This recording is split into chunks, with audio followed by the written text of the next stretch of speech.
నమస్కారం అండి. ఓం శక్తి. సత్యమైన మాటలు. మన దేశానికి స్వతంత్రం వచ్చి 78 సంవత్సరాలు అయింది. అవునా కదండి. 1946, 1947 మనం 2 సంవత్సరాలే తీసుకోవాలి. 1946 పాకిస్తాను, 1947 హిందుస్థాను. 1946 దానికి ప్లస్ చేసామంటే 1, 9, 10, 14, 14, 14, 6, 20 అంటే అది 20. అది 20 అయితే ఇది 21 కదండి. 1, 9, 4, 7 ప్లస్ అయితే 21 కదండి.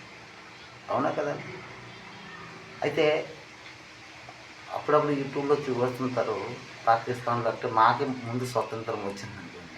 కాకపోతే ఒక అంచె మందే ఎక్కువ కదండి. ఇది 21 అంటే ఇక్కడే శాంతి సేవ రూపదర్శనం మన హిందుస్థాన్లో ఉందండి. ఆ 20లో లేదు, 20లో లేదు. అది నువ్వు నేను అని అది మనసుది. అంటే ఈ ప్రపంచానికి 2 కళ్ళు పాకిస్తాన్, హిందుస్థాన్.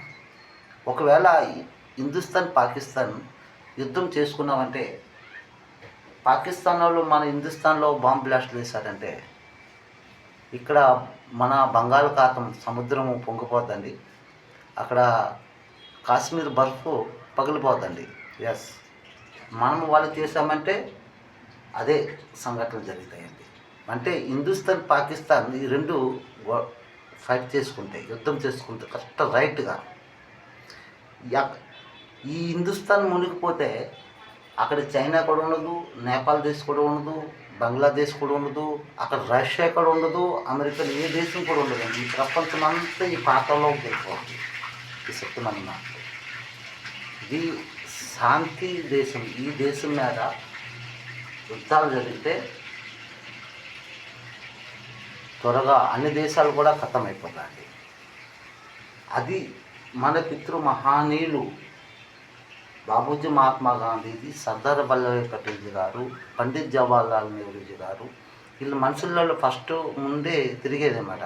మన దేశానికి ఈ వికాసం, భూమి తవ్వేయడం కానీ, మట్టి తీసి మెట్రో ట్రైన్ నడిపించడం కానీ, రాగి చెట్లు, మర్రి చెట్లు అంటే దైవశక్తమైన రాగి చెట్లు, మర్రి చెట్లు ఇవన్నీ నరికేయడం కానీ చేస్తే ఈ యొక్క భూమి మునిగిపోతే అంత మునిగిపోద్దని వాళ్ళకి ముందే తెలుసండి. అందుకోసం వికాసం చేయలేదు, లోపల దాచిపెట్టారు. ఇప్పుడు మనం ఏం చేస్తామో వికాసం చేయాలి.